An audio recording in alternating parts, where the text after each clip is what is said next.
Peace and welcome to The Culture right here on the Black Star Network. I'm your host, Farajii Muhammad. Folks, we got a great show for you today. Let's talk about the state of the union, how America is on edge, according to President Biden, saying that people in America are really, really down. Let's have a conversation about where we are in this country. Also, let's talk about the Poor People's March that happened over this weekend in Washington, D.C.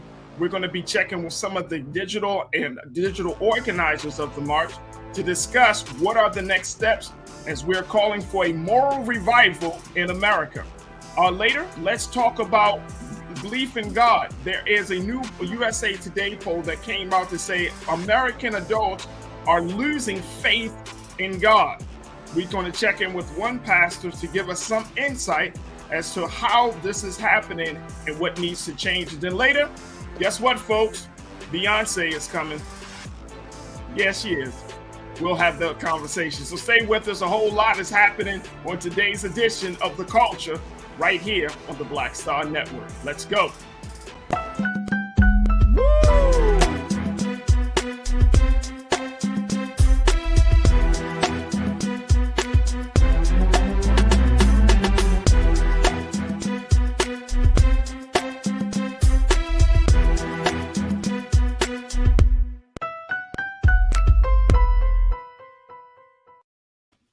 Folks, welcome to the show. Hopefully you had a fantastic weekend as folks across the country. And this is the first, as we're celebrating Juneteenth as a federal holiday today. But of course, that happened yesterday as the actual date. But I hope that you have been having a fantastic weekend from everything from celebrating or observing rather Juneteenth and Father's Day. Big shout out to all of the fathers out there, father figures, stepfathers. You know who you are. If you're doing great things, if you are making an impact in a person's life as a father figure, then happy Father's Day to you again. Folks, we got to talk about what's happening in this country. President Biden has hit the nail on the head in a recent interview where he said, his recent comments, where he said that American citizens right now are, quote, really, really down. Now, I want to talk about the fact that we are in this place where America is on edge, folks, that there are a number of factors that have led to the place that, as President Biden calls, down, why we are this way. According to CNN, I wanted you to check out what some of the big factors are that we're facing in this country. CNN pointed out this. Here we go. Many key aspects of economic, social, and national life that were once viewed as smoothly running certainties are out of joint. The COVID-19 pandemic, thought it has eased its deadly grip, has left a complicated legacy of challenges that are still disrupting daily life. Some are aggravations, like the more than 800 airline flights canceled on Sunday. Others threaten Americans' economic prospects and sense of safety and well-being, like the growing fears of a recession. Now, let's continue on that. Such an atmosphere is sure to breed new turmoil in a nation seeing widening ideological divides ahead of midterm elections that are likely to cause more dysfunction if power is split in Washington between Republicans and Democrats. And it almost guarantees years of political bickering ahead of the 2024 presidential race, which may hamper the nation's capacity to solve any crisis. Wow. America is on edge. I want to bring in culture crew member today, Mr. Jules P., who is an artist, who is an activist, and who is a brother who is doing some great work in his community, and most importantly, doing the great work of mentoring. Jules, thank you. Always a pleasure to talk to you, brother. How are you this afternoon? Doing good. Jules, when we talk about this, America being on edge, and as I laid out, I mean, you know, that's just a synopsis of some of the big issues, not even to add the fact, Jules, that, you know, there is internal strife within various communities across this country, cultural issues that we're seeing.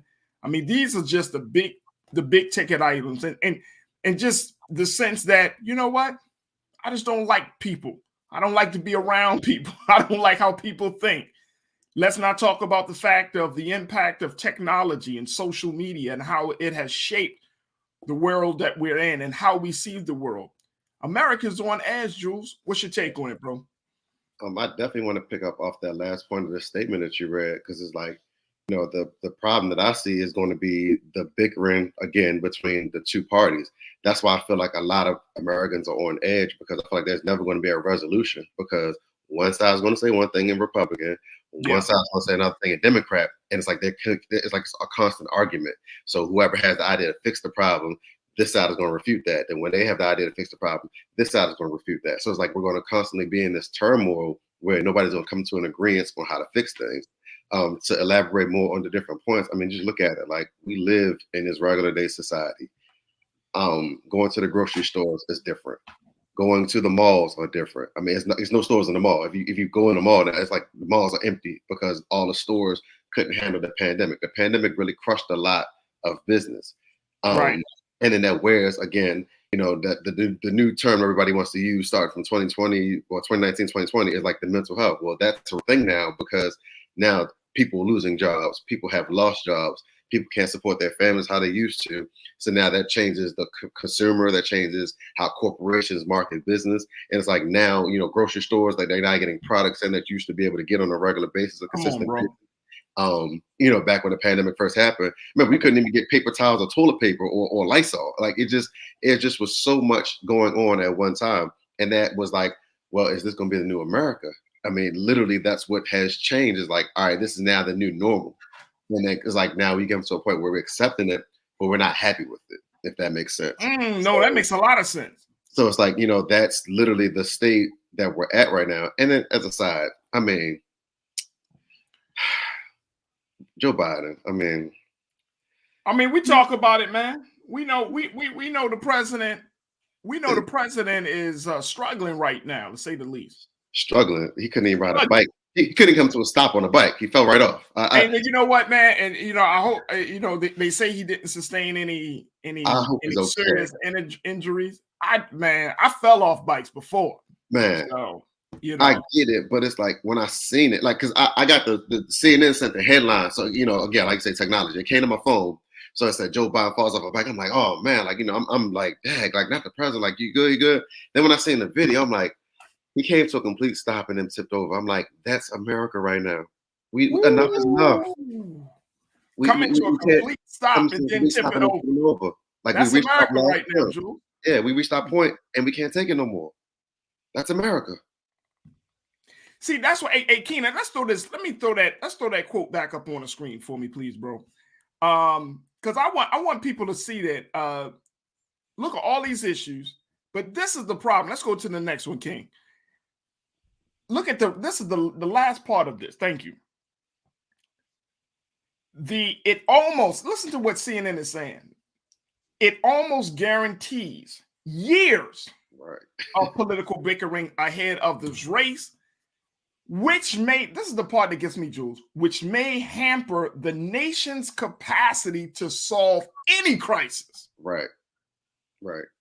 That's why I wanted us to focus on. That's why I raised this part of the conversation, to focus on any crisis. Like, we're getting to a point in this country where the simple things, like in government, they call it constituent services, right? Mm-hmm. And when that becomes interrupted or disrupted, like we see with the supply chain, getting certain foods in and all of that. I mean, it's one thing to talk about war or the looming threat of war. It's one thing to talk about the recession, but it's another thing when certain constituent services are disrupted. Right. Like, when you can't, if you think about it on a local level, folks, it's like, if you can't get your trash picked up. Right. If there is snow, for example, that comes into your area, you can't get snow removal, right? Or you go to a government office, they can't provide you the services. Like, if you are a veteran, they can't provide you with certain services. I mean, or any of the constituent services, right? The things that like this quote mentioned, the things that you're supposed to rely the most on. Big point. We talked about this a couple of years ago, Jules, when the mail situation was all messed up, right? Now, still, it's, the mail, let me just say this, like the post office, according to polls across the country, out of all the government institutions, more people had faith that the postal service was going to continue to operate at a high level than any other government agency.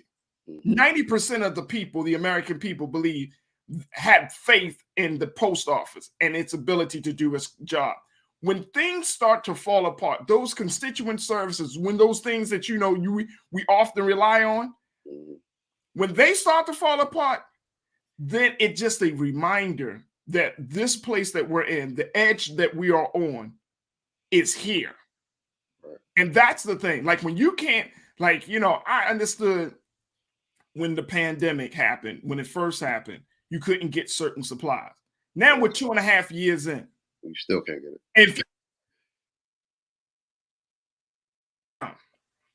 Now I might have to cut. I still can't get certain supplies. And then the stuff that I do have to get, the prices are crazy. Oh, yeah. Yeah. Let's talk about it. You know what I'm saying? Right. So it's starting to and now the sense of security is starting to be eroded. The foundation that we all believe is going to be eroded. And that's the part. Like, okay, yeah, we know we got a war. We know we got a recession. We know we got some race issues. But what? I can't get my mail? Right. I can't. I gotta spend $15, whereas before I spent, $10 on a pack of chicken. Right. It's like, oh man, that's when the situation goes. All right, I want to get some of our watchers and folks. Make sure y'all check in, post your comments. Let's hear what you got to say as well. McCole kicked us off today, Jules.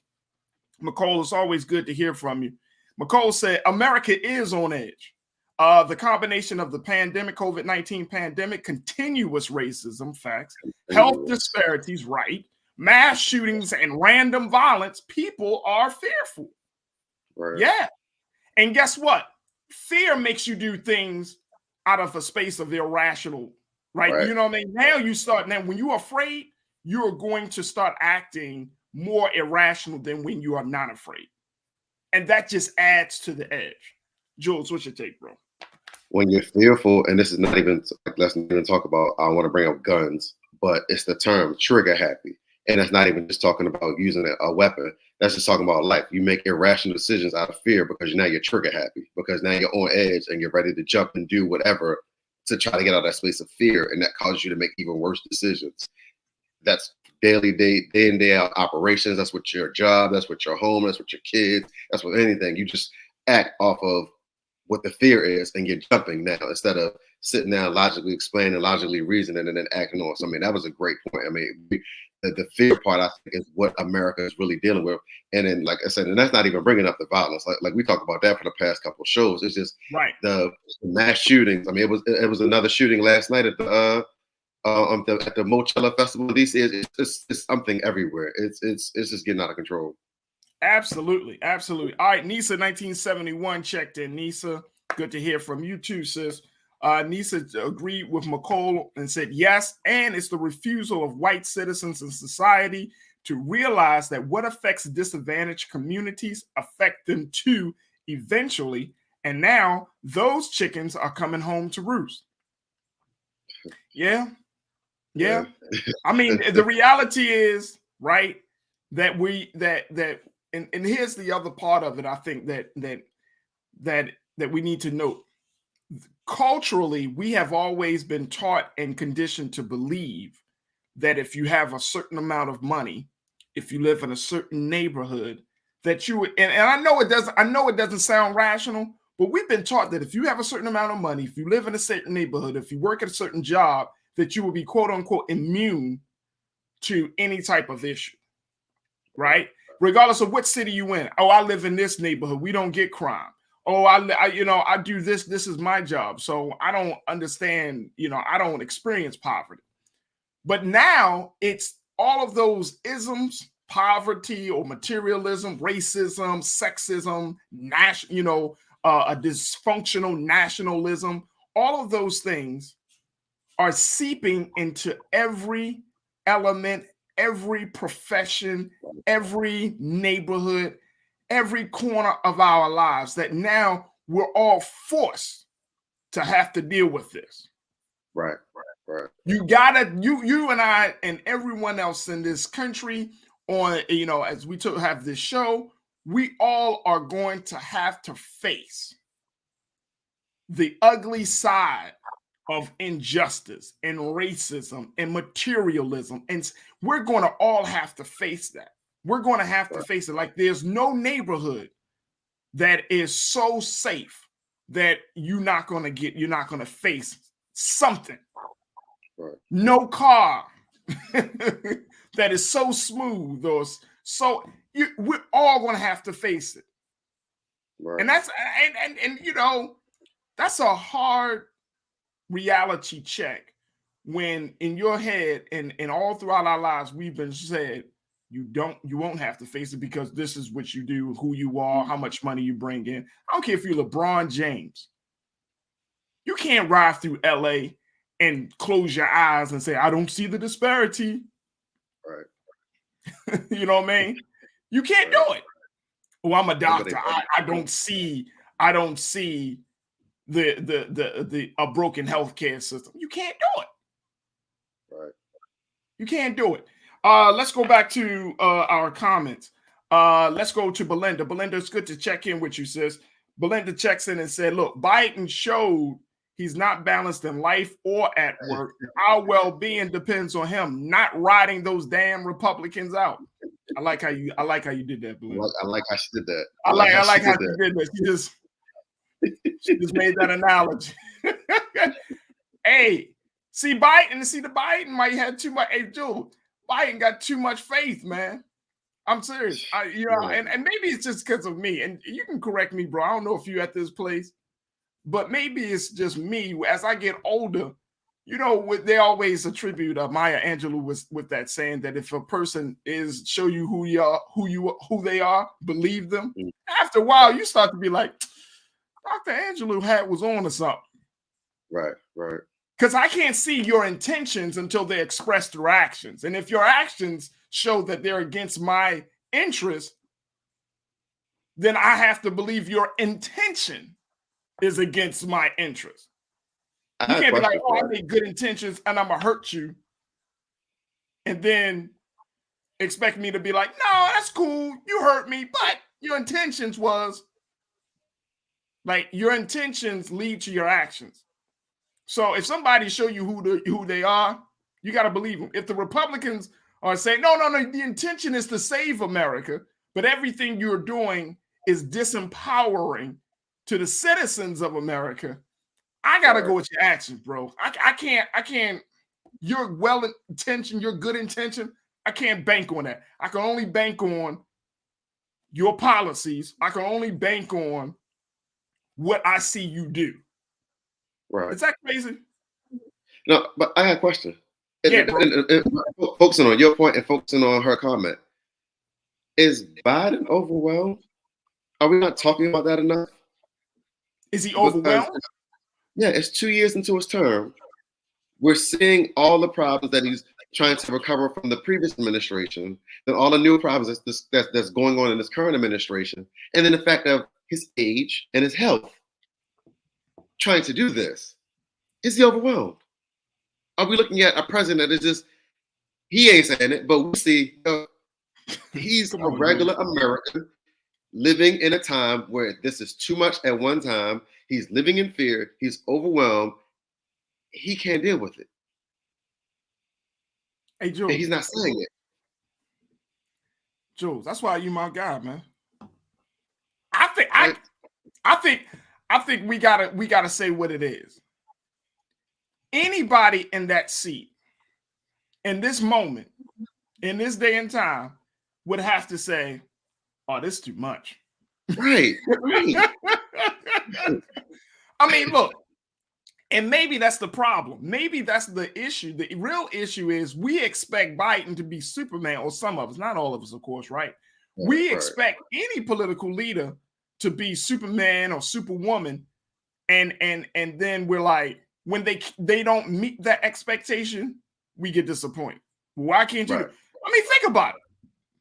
What school has prepared you for a war across the seas, a recession, a pandemic you still ain't got a full management of, right?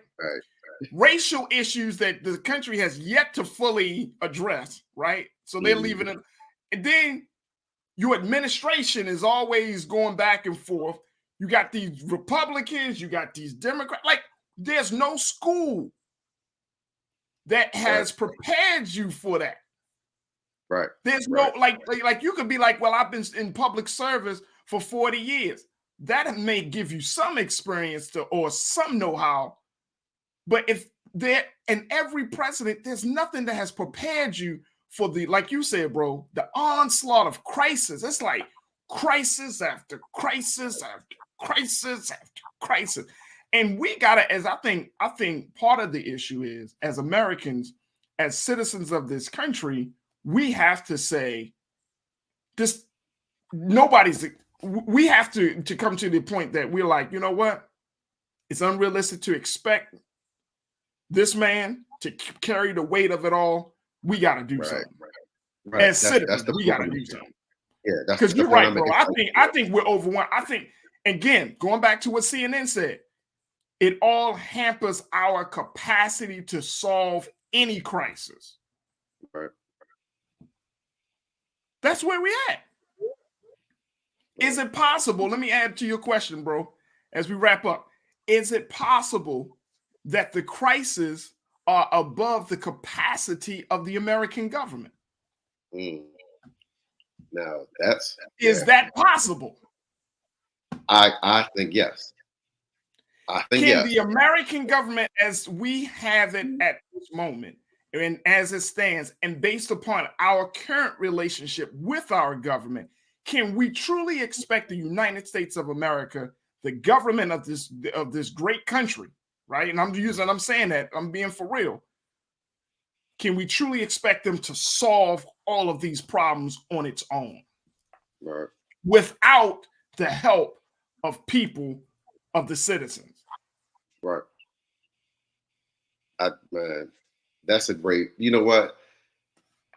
That now changes the trajectory of what we're looking for in government now. Because, when we were younger, we were voting for political candidates to fix and solve issues. But like you said, when the issues are crisis after crisis after crisis, pounding and pounding and pounding, it's like one person can't logically fix everything at one time. I'll give you an example. When you stated the fact of, there's no school that teaches this, it's messed up because, say, for instance, racism was the problem. So say I want to go to school for 4 years. I want to study criminal justice. I want to become a lawyer or a prosecutor, or whatever, and fight that issue. But as soon as I get to that point, boom, the pandemic happened. So that changes the course of everything going on in America. So what I fought so hard to get to, that's not even the main issue anymore. And then once we started to adapt to the pandemic, boom, then war happens. And then after we started getting close to, all right, let's figure out what's going on in the world, then boom, the economy. It's like you said, it's just so much at one time. It's like we were not prepared for this. And there's not one person that can solve this. It has to be a collective effort, whether it's government, whether it's local government, whether it's community.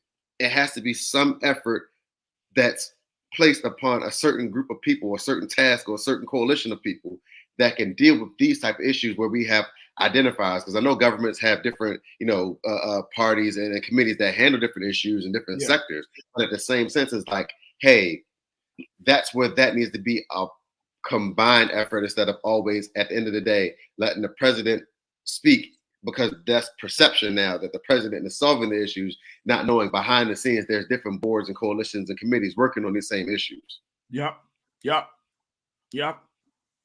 I think you hit the nail on the head, bro. I think if we are honest and truthful, the United States government can't handle this. Right. Now, Does that mean that all is lost? I'm a true believer in people power. Right. I'm a true believer in people power. If the United States government doesn't take the necessary action to change its course, i.e., empower the citizens, right? Right. Like this administration can get to work empowering people. I think that's one of the big things as we close. One of the big things that attracted so many people to President Obama than to any other president, he made us feel like we were a part of the solution. Right. He made us feel like we were a part of the solution. And as a result of that, community involvement increased. More people got more engaged in government. But he made us feel like, one, that hope was present, and that in order for us to be a better country, that we can become better people. And as a result of becoming better people, we can become more engaged citizens. Right. That's what I think is missing now. We don't need to have an Obama-esque style leadership because we've had that for 8 years. What we need to do, I think, is to dig deep in ourselves to say enough is enough, and to say, I don't need somebody to come and rile me up. I need to rile myself up because this is the right time and the right thing to do. And this is really the only way. I mean, look, there's no outside foreign entity, government agency that's going to help this country. The big factor in turning this country around is the American people. Right. If no other institution says enough is enough, the American people, Black, white, Asian, Latino, Native Americans, on all other groups that are in the boundaries of this country, if no other institution says we can help, the American people says, I need to step up and I'll do this and we'll do this ourselves. Right. We have lost the faith in each other. And as a result, the leadership has lost faith in its ability to serve us. Come on, man. It's a hard pill. Right. It's a hard pill to swallow, but this is reality. This is where we are, but it doesn't have to stay this way. Exactly. That's what I'm saying. It's right Look, now. We're going to take a quick pause. When we come back, we'll continue the conversation in another space, because this past weekend, there was the Poor People's March that took place, the March for Moral Revival in this country, that was led by Reverend William Barber and so many dynamic folks. Let's talk about what happened at that march. We're going to have that conversation up next. So stay with us. A lot to get to as we kick in the second 30 of The Culture right here on the Black Star Network. We'll be right back.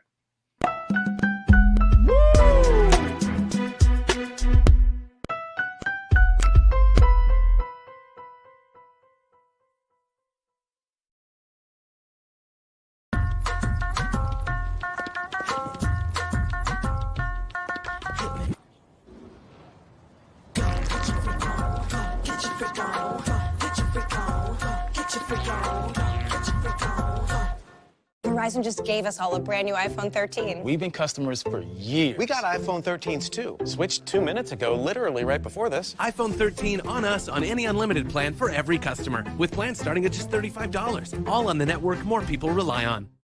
Love our new Alexa. It's a Buick. Yeah, Alexa. Buick. Alexa. It's a Buick. It's an Alexa. It's a Buick. It's an Alexa. Coach, that's a Buick. That's an Alexa. The Buick Enclave with available Alexa built-in. Pull up a chair, take your seat. The Black Tape with me, Dr. Greg Carr, here on the Black Star Network. Every week, we'll take a deeper dive into the world we're living in. Join the conversation only on the Black Star Network. I'm Deborah Owens, America's Wealth Coach, and my new show, Get Wealthy, focuses on the things that your financial advisor and bank isn't telling you, but you absolutely need to know. So watch Get Wealthy on the Black Star Network.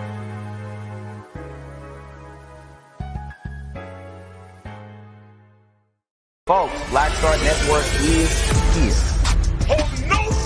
I'm real revolutionary right now. Support this man, Black Media. He makes sure that our stories are told. Thank you for being the voice of Black America, Roland. I love y'all. All momentum we have now, we have to keep this going. The video looks phenomenal. See, this difference between Black Star Network and Black-owned media and something like CNN. You can't be Black-owned media and be scared. It's time to be smart. Bring your eyeballs home. You dig?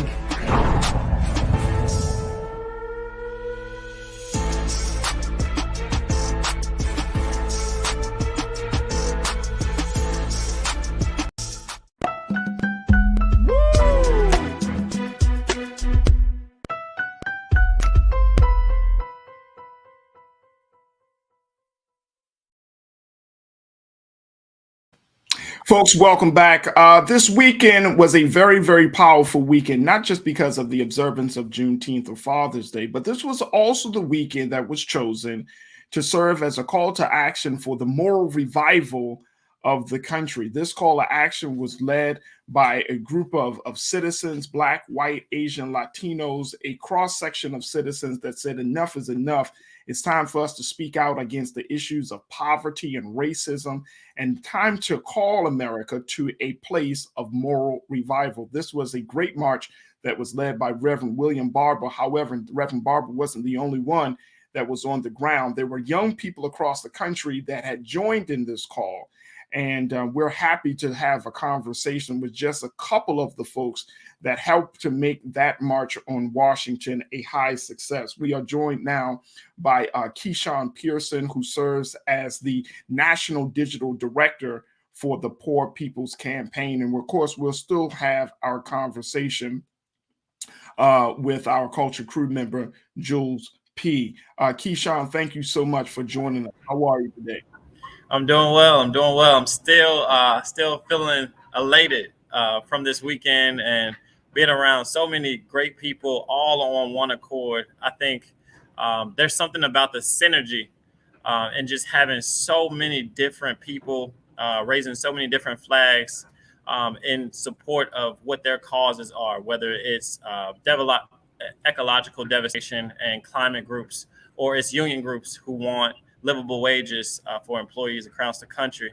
But us all coming together in one space, lifting and chanting the same songs and fighting for the same fight, which is justice and liberation for us all. Yeah. That still has me with somewhat of a glow. I feel determined. I feel encouraged more than anything. Hey, look, brother, first and foremost, my heart and my spirit was certainly there with y'all in D.C. I could not make it. Of course, our big brother, Roland Martin, the curator and founder of Black Star Network, was there to provide the coverage. And folks, I highly recommend that you go back onto blackstarnetwork.com to see all of the great conversations Brother Roland had. But, you know, one of the things that attracted me to, you know, just being able to just talk about this, brother, first and foremost, is that as much as we talk about climate change, we could talk about, you know, education and healthcare, and we could talk about, you know, the disparity in law enforcement, all of those things. The big thing, and I hope many people don't miss this, is that you're talking about a moral revival. You're talking about something that is quote unquote intangible, but it is so intrinsically important, because if you don't have the morality, you can't even speak about justice. You can't even talk about equity. You can't even talk about any level of liberation, because your mind, your heart, and your spirit is just not in the right place to do that. That's exactly right. And so in the movement, we don't focus on left versus right. We don't focus on red versus blue. What we focus on is what is morally correct, what is morally the best thing to do for everyone, right? Everyone has a right to live, is what we believe in. And that's everyone has a right to living wages. Everyone has a right to clean air. Everyone has a right to clean water. And so anything that tries to obstruct or keep people away from clean water, livable wages, that's what we need to fight together in unity against, right? And so so often we are siloed or separated by divisive tactics where they tell you we're limited, so we can only focus on climate, or we can only focus on social injustice, or we can only, and it's not one thing, it's everything. These are all interlocking injustices that we have to address simultaneously. So in addressing these simultaneously is the only way we can all together get free. What we say in the movement is when you lift from the bottom, everybody rises. Not when you lift from the middle or when you lift from the top. When you lift from the bottom is when everybody rises. And you know what, Keyshawn, I'm glad you brought that up, because you're talking about real power, having the ability to lift from the bottom. And I've heard, and I've listened to Reverend William Barber, and I've heard some of the other speakers, and I was like thinking to myself, man, that is the real struggle, right? Because there are only there's the small number of folks at the top that are controlling the resources, the overall vision for this country.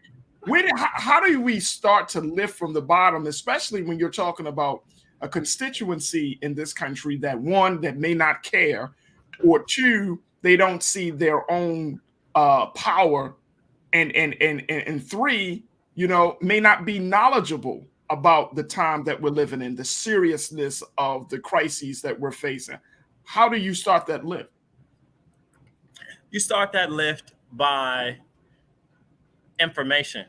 The difference between those who operate at a different level and those who don't is having access to that information. And so one thing that the Poor People's Campaign does is we work together with environmental study groups, policy study groups, and we create information in the form of reporting. And so we recently released a COVID report that showed the disparity in the deaths based on location. So based on your zip code, based on the poverty level there, they experience more loss, 4 times more loss than wealthier zip codes. We have the Souls of Poor Folks, where we examine how disconnected the poverty calculations are that are currently being used and how outdated they are. There are currently over 140 million people in the United States that are one incident away from poverty. And that amount being less than a $400 or $200 inconvenience would actually throw them into poverty. And this was before the pandemic. So after the pandemic, we expect that those numbers have even worsened. And so I think having access to that information is one of those things. But I actually want to bring my brother, Justin J. Pearson, on and he will elaborate on just a couple other things that we believe will help lift from the bottom. Hey, well, let me do this. While we bringing Justin on, I want to play just a few minutes from some of the remarks from Reverend William Barber, man. And again, Keyshawn, I am in full support, man. This is so necessary. I'm a student of the philosophy of Dr. Martin Luther King. And so, I understand the necessity for a gathering like this. So, and then, we'll certainly talk about this, but you being a young Black man on this front line, on this space, right? Yes, sir. This is, we talked to Brother Ruquan last week, another brother who was organizing, another Black brother who was organizing some work for the March for Our Lives. It's so empowering to see young brothers in these spaces that are making these intentional choices to say, you know what, I'm young, but my life can't be fulfilled or can't be a full life until I, totally submit myself to a cause bigger than myself. Right. So, you know what I mean? Can I add one more thing? Yeah, bro, go ahead. I just want to, and this is just a plug, because one thing that we definitely want to do is grow and advocate for more people to join us. This doesn't work. The work doesn't become impactful, and it can't grow into what we need in order to actually create sustainable change, right? And so one thing I wanted to add before I go is if you would like to join us, We need every single person. So if you have the time, just use your phone. We want to make it as simple as possible, and just text MORAL to 38542. So that's text moral to 38542, and we will help you get connected with a state campaign that we have who is actively doing this work in your state. And so we need you, we need you, we need you. Hey, look, brother, we're going to put that information out again at the end of this conversation. I know you only had a few minutes, and in a moment, we'll bring your brother Justin into this conversation. But Keyshawn, on behalf of us here at The Culture on Black Star Network, thank you so much for your time, and keep up the great work. And we'll certainly circle back to you, brother. Thank you. It's been an honor. Absolutely. Folks, I want y'all to hear some of the remarks from Reverend William Barber as we just want you to hear a couple of minutes, and then we'll bring in the co-league, Justin Pearson, into this conversation, as well as our culture crew member, Jules P. Check this out. To the stage, my good friend Roland Martin and us often talk. You can't have a meeting like this and not have a strategy for after the meeting. That'd be foolish. So let me tell you what we're going to do after the meeting. Number one, we demand that all congresspersons in the United States publicly acknowledge the reality and pain of 140 million poor and low-wealth people and stop lying and saying that it's only 39 million people. Number two, we demand every congressperson commit to creating and supporting legislation that reflects a third Reconstruction agenda. Now, we haven't heard, and I don't know what the problem is. I know the phones work and the emails work. So let me say it here.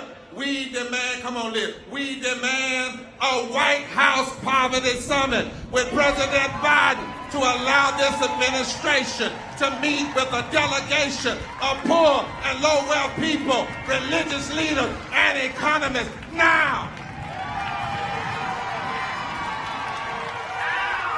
Number four, the campaign will engage in massive mobilization and outreach through every means available to us. Number five, we pledge to return to Washington, D.C. in September and bring 5,000 poor and low-wealth people and religious leaders and 100 economists in a nonviolent direct action to walk all day in the halls of Congress. We won't be silent anymore. And today, this campaign announces its launch of a nationwide effort for the next 143 days to register and educate poor and low-wealth communities to vote in every election for candidates that commit to addressing poverty and low wage. And number seven, we declare that we are a movement that votes, a movement that fights, a movement that marches, a movement that uses nonviolent truth and love, and a movement that ain't never going nowhere no time soon. If you ain't inspired by that, let's bring in our culture crew member, Jules P., Mr. Jules. And let's also bring in co-lead of the Poor People's Campaign, Justin Pearson. Justin, thank you again for okay, we don't have Justin, but let's talk a little bit about this. All right, he got him. We got him now. All right, we got Justin in here. Justin, thank you so much for joining us. How are you, brother? It's my honor. Thank you so much for the opportunity. I'm doing well. It's good to see y'all. Absolutely. Justin, let me just say this, brother. When you talk about this call, I'm just inspired. Reverend William Barber, man, he always he says it in a way that gets you pumped up. You know what I'm saying? He says it to get you pumped up. But this call, this strategy, especially he talks about creating a conversation around the White House. And Jules, we can talk about this. And I know Justin's going to join us back in. But Jules, with hearing what he said, first acknowledging the fact that it's not 39 million, it's 140 million people that are impacted. Very quickly, Jules, what's your take on that? The numbers matter in this case. That's why I always try to figure out when government states these numbers. Where y'all getting your information from? Because the people have the number on the forefront. We're the ones living in the number. So where are you getting your numbers from? That was my first takeaway. As soon as he said 39 million, I'm like, it's impossible. 39 million is such a low ball Right. number. It's a low ball number. Right. 39 million to 140 million. And Justin, you know, you're doing work in Memphis, you're doing work all across the country. Let's talk about that. That makes a difference. That brings the conversation into a much bigger context and priority. 39 million, you'd be like, okay, there are 320 million people. But when you say 140 million, now we're talking about impact. Right. We're talking about nearly half the country not being able to ensure that their children have enough to eat at night. We're talking about people who are one paycheck away from being in need of housing or in need of welfare in order to survive. When we look at the numbers in reality, we know that the breadth of the problem is much more grand than the federal government statistics. When you're looking at the numbers, let's just use this and say, for instance, 39 million, which the federal government uses, and use the number, say $20,000, right, is what would fit underneath that cap. That means somebody who's making $20,000 and one is no longer poor, right? Our statistics are used in such a way that does not encompass the reality of the expenses of surviving in this country, nor the reality of what it means to be self-sustaining and self-sufficient. We're telling people they have to work hundreds of hours a week just to be able to afford a 2-bedroom apartment in the United States of America. We're telling people that you can go to college, have over $100,000 worth of debt, and somehow you are living the American dream. We are really creating policies that ensure poverty, and we're perpetuating the systems of inequality that allow for some people to be billionaires and worth hundreds of millions of dollars, or we have other people in our country who are unhoused. And I use that definition because it's a really important one. It's not just people who don't have access, who are living on the streets. I'm talking about people who are having to live with relatives, people who are couch surfing, of which there are millions of people in our country who are unhoused, who don't have a permanent place where they can actually call housing, because of the amount of rent that we have, and because of the literally strangling, slow lynching, slow violence of poverty in our country. And the numbers do matter, and having a larger number also means that we need to have much more aggressive policies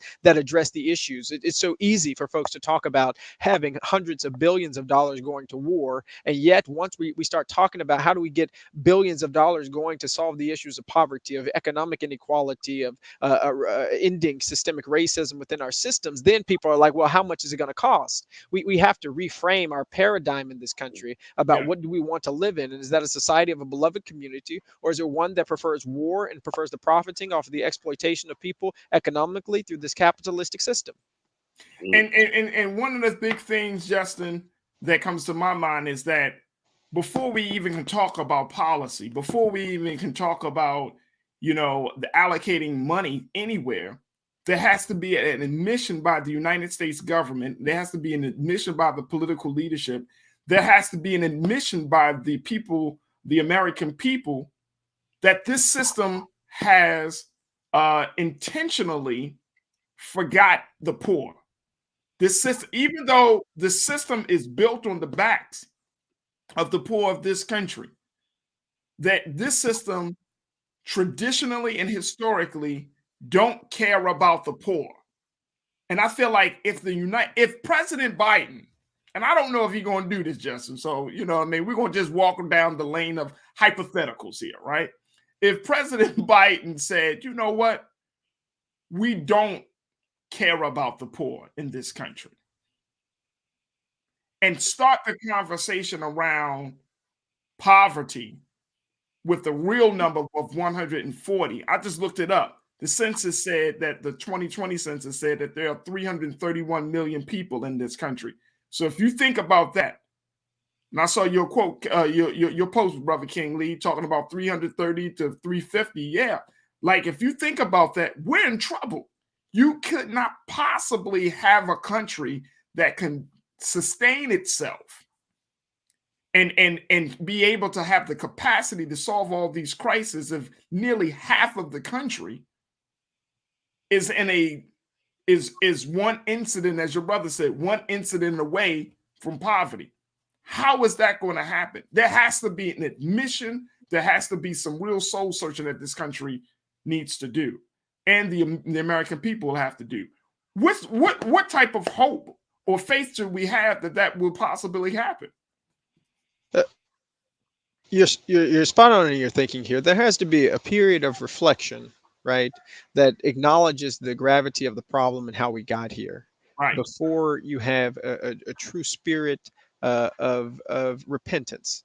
Because ultimately, that is the moral crisis that our country is in. It is that we have strayed away from a belief that we have a responsibility and accountability to those who have been made least, those who have been made lost, those who have been made poor through these systems of injustice and inequality. And we, as Black people, as poor and low wealth white people, we know that the system of racism in and of itself, created over 400 years ago, was with the intention to divide the power of people who were low wealth. It was intended to divide the power of people who were poor and who were being marginalized by who? By people in positions of power, by people who had the wealth, by people who had the prestige, by people who had the pedigree. And today we're just seeing that continuously replicated and replicated and replicating. And so when we think about a moral revival, part of it has to recognize that there is a right and a wrong way that our society is operating.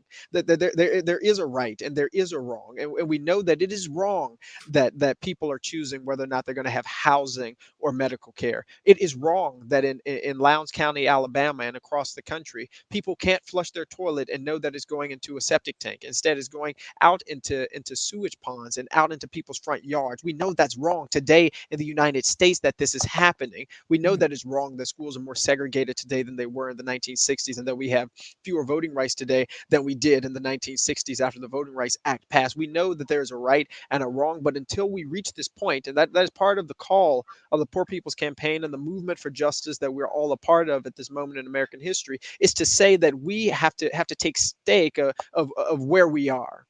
And if we don't acknowledge where we are, then it is very hard to have vision for where we really need to go.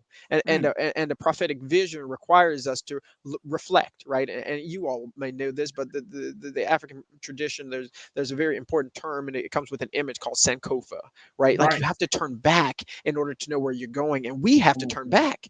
We have to say that this nation was built on the genocide of indigenous people, First Nations people, Native Americans in this country. An entire country was built off the killing of people in their own land, and then the enslavement of people from the western coast of Africa, right? And we built this entire capitalistic system off the exploitation of people's very bodies, human beings, mothers, fathers, sons, daughters, right, relatives. We sold human beings and called them capital. And then we built institutions like Bank of America. We built institutions like many of our insurance companies that are still around today in order for us to perpetuate this system of injustice. And we have never reconciled that reality, right, of where we've come from to the situation we're currently in. Black folk and white folk who are poor have been living in a pandemic and an epidemic of economic strangulation for centuries. Come on, brother. This inequality has persisted for about 40 plus years with neoliberalism, right? That have allowed those who are the most wealthy amongst us to continue to gain riches while they kept wages down for everybody else. People became billionaires by stealing the labor of people who were poor. And so, to your point, it's very hard to be optimistic or have hope, although I'm an eternal optimist. I'm forever hopeful because my faith calls me to be. But it is in conjunction with this realism that a country that refuses to acknowledge and repent of its sins that it commits every single day, from enslavement through to mass incarceration and the separation of children at borders, cannot be separated from the separation of human beings from their voting rights because they were incarcerated because they had marijuana that now really rich people are making $1 billion off of, right? We can't separate these things. These communities that are the most polluted are also the communities where the people are the most poor, and also the communities where they said your money is going to come from your tax base for your schools. And so your schools are underfunded because your tax base is lower because we redline you into communities where just so happen to be the most polluters are. And so we're going to shorten your lifespan through the act of slow violence and slow lynching. There's an intersection of issues. And so where does my hope derive? It does not derive from people in positions of power being transformed. In fact, it's people who are having a change of conscience who've been oppressed. I really believe that it's the movement of those of us who are oppressed that are going to break the shackles of this American system. I think it is those of us who choose a social location. See, I had the good privilege, thanks to my grandmothers and my family, to go off to college and get a little schooling. And there are a lot of us in that position. And we have the opportunity to either choose one path that takes us out of the community. You can choose a path that separates us from the realities of oppression in our own neighborhoods, or we can choose to say, I am going to have a social location with the oppressed and the marginalized and the excluded. And I think it is imperative upon all of us to choose a social location with those who've been excluded. And if we do that, if we get close, if we get proximate, we can transform this country. And that's where I believe the movement for justice is going. Let me just say, brother Justin, you right on it. Brother. He kicking. You right on it. You right on it. Jules, he on it. He on it. Spot on. Word for word. Spot. That's what I'm like. He got it. You on it, brother. Together. And I thank God for you, man. Thank God. I'm gonna be honest with you, bro. I thank God for you and your brother and all the folks that you're working with, the young leaders that you're working with, man, because a lot of people, you know, they counted us out. Come on. You got 3 black men on this conversation talking about how do we save our people, and having a very different conversation as much as we're talking about saving our people, brown people of this country, the poor, the disenfranchised, and as much we're talking about saving America. You see what I'm saying? Now we can't rescue America from the destiny that she's headed toward. She's going to have to save herself, but we can do our part to save others from not following her in that same destiny. We don't have to go down. And you know, you talking about being the eternal optimist. I think I'm right there in that respect, brother, because I don't believe that if this country is going in a crazy direction that we should just go along to get along. We passed those days, man. We passed those days. And too much is at stake for us as black people in this country, and as for us, for the rest of this country. Too much is at stake. We can't just say, oh man, F it. I ain't going to do this no more, man. I ain't doing this. Like, too much is at stake. I got children. There's another generation that's coming up behind us. Too much is at stake. So I'm happy to hear that y'all are in this space. And I know we don't have a lot of time to come back to talk about this, but Justin, first and foremost, let me just share, you and your brother are always welcome to be on this platform, brother. So don't ever think that you can't just shoot me a text and say, hey, Farajii, you know, we got something that we're cooking right now. Can we come on? Because this is your space. But just know, man, like this is a serious situation, and people got to understand that the poor, that's the people. If you don't treat those without, if you don't treat those who lack, how are you going to talk about you are a country of humane intentions if you don't even treat the poor with respect and dignity? And then on the other side of that is that the poor can't see itself as being weak. If we organize and mobilize, like Dr. William Barber said, we organize and mobilize, man, we can make the changes that we want. We just got to wake up. We got to wake up. Your brother put it out there. Text moral to 38542. What's the next step for this process, Brother Justin, as we talk about this moral movement, this call to action? Yeah, I just want to articulate one thing. You affirm one thing that you said so well, right? The power of the pyramid, right, is at the bottom. It is the people who are at the bottom. It's more of us than it is of them, right? Their ideologies have trickled down and have infected some folks to the detriment of the movement for a long time. But scales are falling off of people's eyes, and it is the folks who are low-wage workers. It is the folks who have been excluded for so long that you have a home in the movement, right? And the reality is, if we get the folks at Starbucks to get together and the Dollar Generals to get together, if we get the folks at the Walmarts to get together, and we get the folks who are the cleaning workers at the hospitals together, it's more of us More of us, I swear. than it is of them. Come on. It's more of us who know that we deserve clean air, clean water, clean soil. It's more of us who know that you shouldn't have to sell your car in order to pay a hospital bill. It's more of us than it is of them. And we've got a prime opportunity, particularly in this decade, in my opinion, to change the course of American history. It's already changing a lot, but we've got to change the course of American history to be more inclusive, because everybody's got to be in. Because liberation, I know I'm running out of time, and I apologize to the producers. Liberation has to be for everybody. Liberation has to be for Black folk, and it has to be for queer folks. It's got to be for poor white folks and poor Black folks and Native American folks. We've got to get liberation for everybody, because only when we are all actively working to get free, we'll be able to set this country free. And there is a spirit that we inherited from ancestors who were in systems of bondage, who still chose the freedom of the human spirit. And it is more powerful than their money. It's more powerful than their politicians. It is a lifetime commitment to persist in spite of the system and despite what they are doing to us that got us here. And so if they survive that, then certainly we can survive this system in order to push this society to be a better one. That's the work. And so we need folks to text moral to 38542, but also go to poorpeoplescampaign.org. Read some of the research and the literature. We're going to get you attached to a local campaign, a state campaign, because we're going to push at the county commissions, at the city councils. We're going to push at the state levels in order to change policies. And I know I'm in a red state, and people don't think a lot can change there. But let me tell you, there are a lot of poor folks. In fact, 60% of the people who are under the poverty line in Tennessee are white. Right? We've got to get people to see that their best self-interest actually isn't whiteness perhaps, but maybe it's the liberation of everybody. That's what I'm right? talking And that's about. the message we have to keep pushing. We have to keep putting forward. And by doing so, we will change this country, and we will leave a future better than the one we inherited.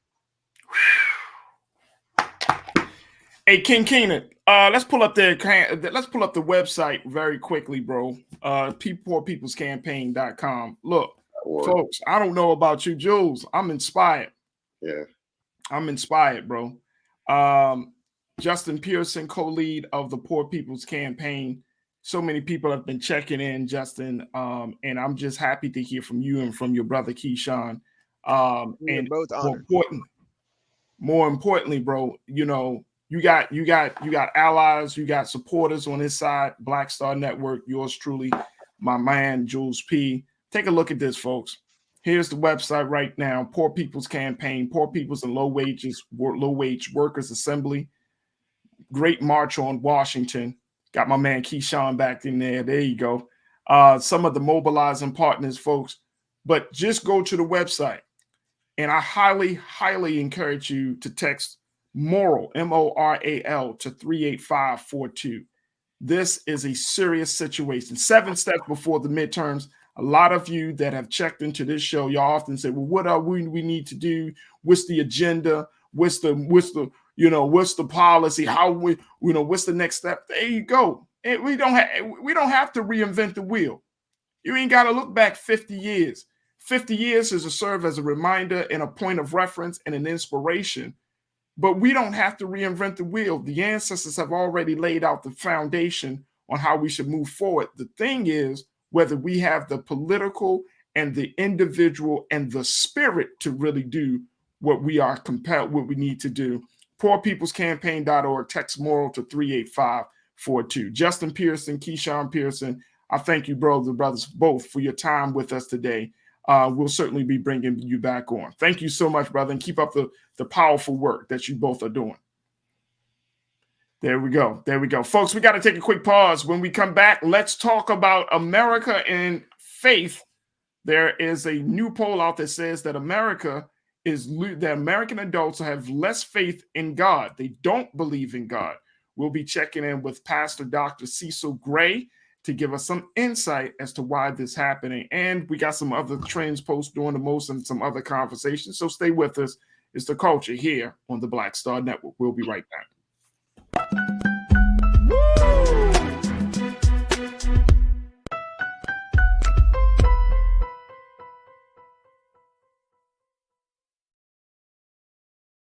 iPhone 13 on us for every customer. Current, new, everyone.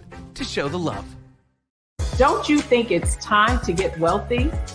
I'm Deborah Owens, America's Wealth Coach, and my new show on the Black Star Network focuses on the things your financial advisor or bank isn't telling you. So watch Get Wealthy on the Black Star Network.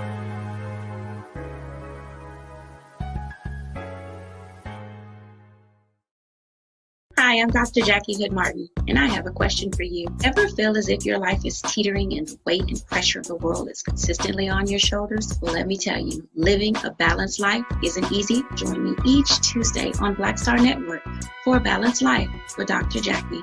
We'll laugh together, cry together, pull ourselves together, and cheer each other on. So join me for new shows each Tuesday on Black Star Network, A Balanced Life with Dr. Jackie.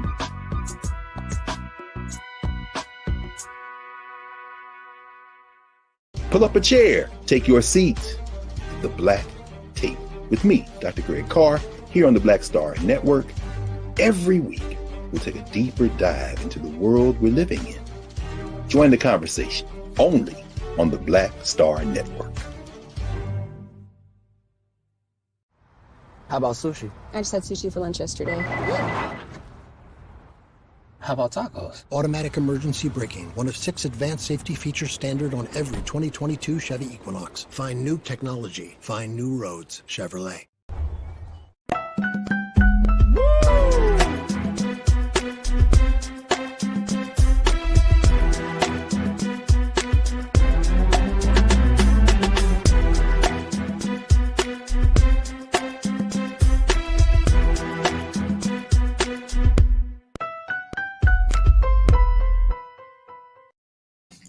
Folks, welcome back to the second hour of The Culture right here on the Black Star Network. So excited to have you join us today.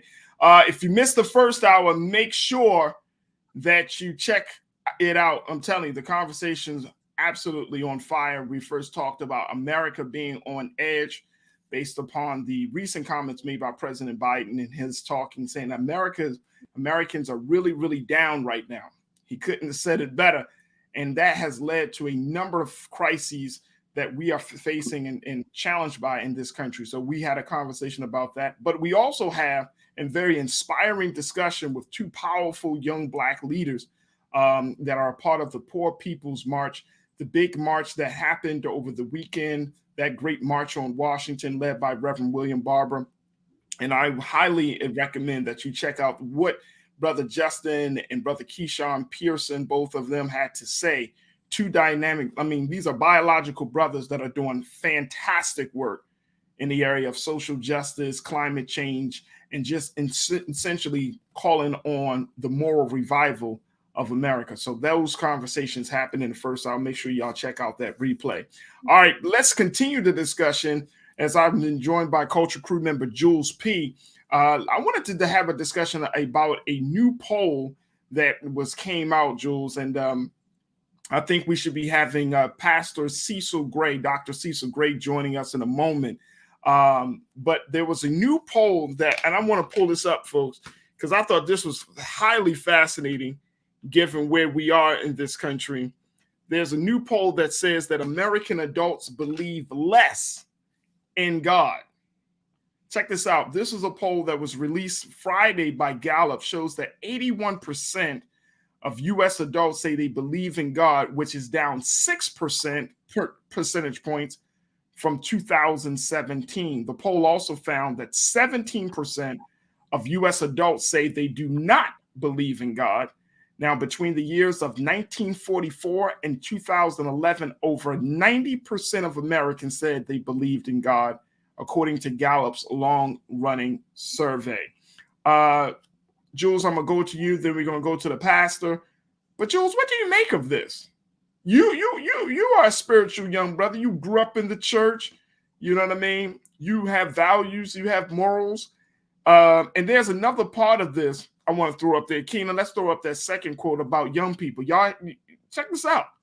The organization found that a belief in God has fallen the most sharply among young adults and people who have identified as liberals or Democrats.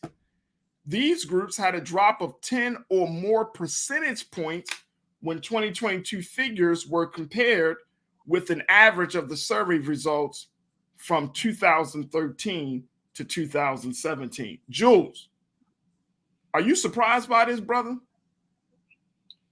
I want to attack it from two different points. All right, go ahead. The first point I want to attack is, based off of these surveys, like who are the targeted surveys?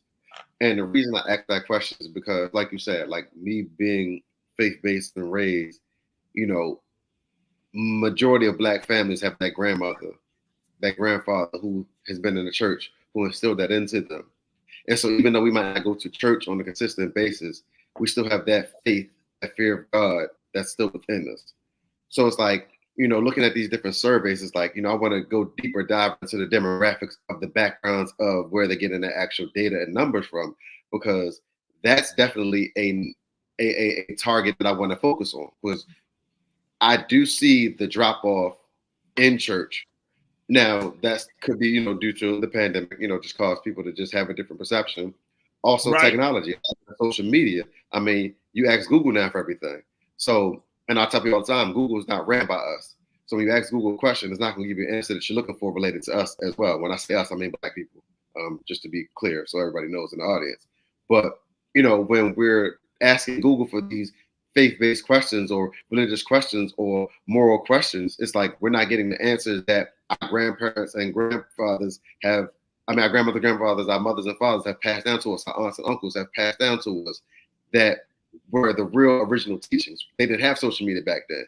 It was passed on what was taught to them from generational, beliefs and cultural beliefs, and passed on these different religions to each other and passed on to the next generation. So we were able to then focus on who our God was, or who our Savior was, or who we're praising to. And that we're spreading that message and passing on to our next generations. So that's what I want to dive deeper into, because it's like, I see the polls, but I also understand a different aspect of, has it really changed, or are you just polling a certain demographic? Right. Let me, I want to bring in Pastor Dr. Cecil Contine Gray, who serves as the pastor of the church Northwood Uphold United Methodist Church here in Baltimore. Pastor Gray, we got you on right now, Pastor. All right, Pastor, make sure you turn your camera on so that we can see you in live and in living color, dear brother, because we want to make sure that you're a part of this conversation. Folks, make sure you also are posting your comments on this discussion as well. We'll be getting to those in a quick moment. I see folks I actually have already checked in. So let's go to some of these comments, and then we'll hear from the pastor. Let's go to Doreen Turner. Doreen, good to hear from you, sis. Doreen says, I have faith, but I don't go to church because I don't believe in organized religion. Okay. I think a lot of people in that space, Doreen, to be honest with you.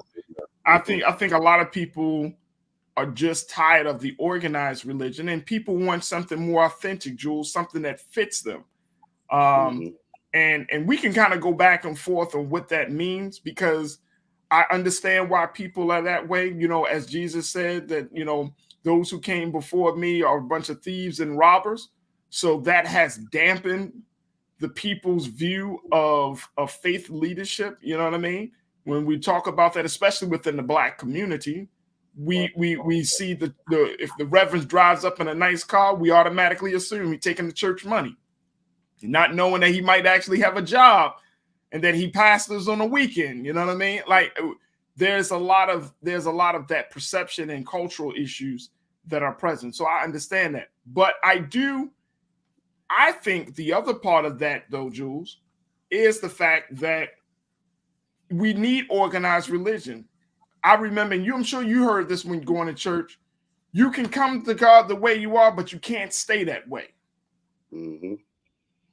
And I know that some people, we want to have a relationship, and we should, a personal relationship, but God is going to require something from you.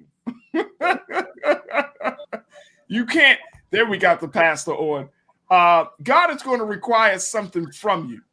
You can't just come to God and be like, God, I'm going to do this on my terms, the way I want to do it. And expect that you're going to get as far along as you can. he's going to require some level of sacrifice and commitment. Let's bring in our pastor. I'm happy that we're joined by our beloved pastor, Pastor Dr. Cecil Gray from the Northwood Uphold United Methodist Church. Pastor Cecil, how are you this afternoon, dear brother? I'm well. I'm well. Yourself? I'm good. Pastor, we're talking a little bit about this drop that people have, that they're not quite as hopeful, as faithful. They don't believe in God. You know, the number of people who believe in God has dropped according to this Gallup poll. And the drop is also huge among the next generation, young people, and even gotten more political among liberal Democrats. What do you attribute that to, Pastor? I think a couple of things. One, science is dominant right now. Science is very dominant, right? People, have more and more education. We have this internet, right? We have the ability to be global immediately. And so when you see the reach of technology, right? It's easy to maybe think that technology is the end all and be all. We've got the technology, all that other stuff, that non-empirical stuff, as you said earlier, that stuff that you can't see, touch, feel, measure. Maybe that really doesn't matter, but it does. And I think something that you're saying earlier about the young people. I think the young people. When these polls, it depends on how the question is asked, right? Because I think the young people. I think they still believe in what I call source, right? And so when you work with young people, you got to watch language, because and you know this when many years ago when we were young, right? Right. We're flexible with the language. So young people, if you ask them, do you believe in God? You may get a no. They may not even want to be bothered with whoever's taking a poll. But young people, you talk about source, you talk about love, and then be broader. Talk about Nkulu Kulu. Talk about the unified field theory. Talk about Oludumare. Talk about Jah. Talk about Yah. Talk about Wakan Skun. Talk about Amma. Talk about all these other names, these other appellations, right? Relative to how the Creator is referred to. And then you discover that so some of the young people I know, they believe in God, but they don't believe in this these images, right? They do not believe in many of the images that have come across generations now and even centuries, right? That are historically inaccurate, that are intellectually dishonest, right? Right? They don't believe in that, and they're at an age and a stage and a time in their journey where they're not going to be shy about that. They're not going to be shy about it. They do not believe in people who look like they come out of Europe. When if you look at a map, and if you know something about history, you know that those people, those holy men, those holy women, they have to be people of color. Right. They have to be. You can't be kissed of the sun all day long for centuries and not show up with a whole lot of melanin. And so depending on how the questions are asked, depending on how the poll is taken, sometimes people are doing a poll and they have images floating while the poll is happening. Right. And yes, sir. If you're seeing pictures of Yeshua or Jesus, right? As a European, again, a lot of young people, they're done. They're not even in the conversation anymore. They're like, whoever you are, you're not serious. You don't know what you're talking about. I'm out. That's true, and that's one of the big things, Pastor, that people have to see themselves in a divine light to even order to accept divinity into their lives. Like if you don't show them, and I think you spot on for young people in particular. I knew when I was growing up, when I was younger, it was like it has to make sense to me. Yes, sir. You know what I mean? Like my faith. And I take my faith as a very personal thing. Some people, they use their faith and that's, they wear it on their sleeve. I think faith is, it's however, it could be a personal expression. Yeah. So you may not know my faith, quote unquote. I mean, my name says it all. Right. Yes, sir. That's clear. That's clear. But it still means that, I think for everybody, whether you're Christian, Muslim, you're a Jew, whatever your faith may be, you have all of these misperceptions. And I find that the journey to becoming one with your Creator, one with the divine, that's a very, very intimate journey that many people either don't want to really speak on, or they just you know, they like I said, they just kind of wear it on their sleeve, and they want you to know. They kind of start the conversation with their faith. Yeah. But it's interesting though, Pastor, that we're at this place. We had just a couple of the segments before you came on. You know, we're in a place like this weekend. There was the Poor People's March that happened in Washington, D.C. that called for the moral revival. Yes, sir. And I'm seeing right now, and Jules, you can jump in on this too, bro. Like what I'm seeing is this country, we really don't respect God. I mean, we gotta say it for what it is. As much as we say, you know, I know back in the day, I don't know if they still do this now. They made us stand up in school at the beginning of the day. And they say, oh, you got to say your pledge of allegiance, put your hand over your heart. Yeah. And the words are beautiful. But the expression of that pledge is dirty. Hey man, when I was growing up, like I remember back in the 4th grade, I said to all my classmates, I'm like, when it comes time at the end of class, right? At the end of class, you got to sing the Pledge of Allegiance. You got to say the Pledge of Allegiance or sing that song, right? Right. And I said, I was in 4th grade. I was 9 years old. I said, let's don't do it. And my classmates. Oh no, I didn't. My parents taught me the same thing. They said, why not? I said, well, you know, early in the song, I'm kind of okay with it, but when it gets to that last part where it says "Land of the Free," I'm like, well, we're not free. They're bothering us all the time. They're limiting us all the time. So we just didn't do it. So the teacher was shook up. But anyway, but just coming back real quick to something you said a minute ago, and I've been saying this for many years. Young people, man, are into, and this is a broad statement. Young people, they're real clear about spirituality, but they're not into religiosity. Okay. They're not really sweating. A whole lot of them are not sweating. Are you Baptist? Are you Methodist? Are you Roman Catholic? Are you Spanish Catholic? And even, you know, right now it's like, are you in Islam? Are you in the Hindu thing? Are you in a Buddhist thing? Are you in a New Age thing? They're spiritual. So they're into the unseen, that is supreme, that is loving, that is good, that gives us power.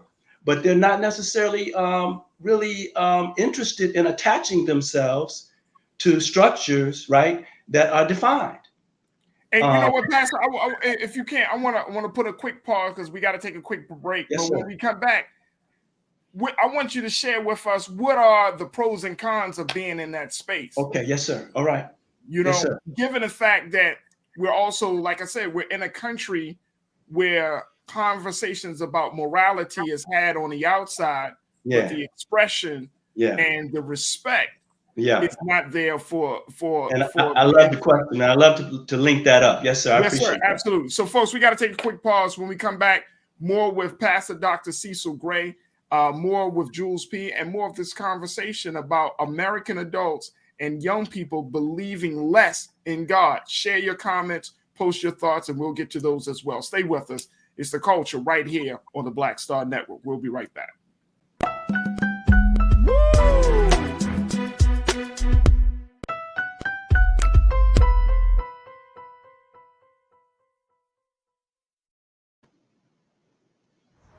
How about sushi? I just had sushi for lunch yesterday.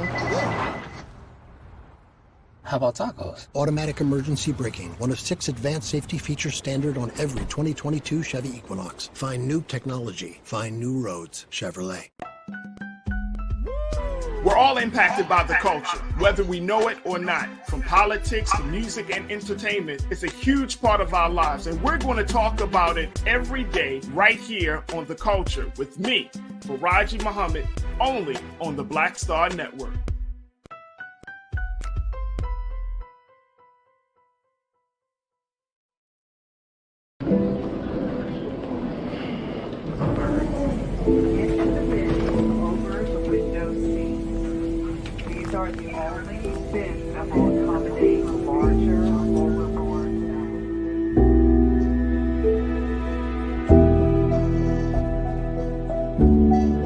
Put 10 in here? 10, and you don't come out till you die. And you eat him, you eat 10. Oh my God.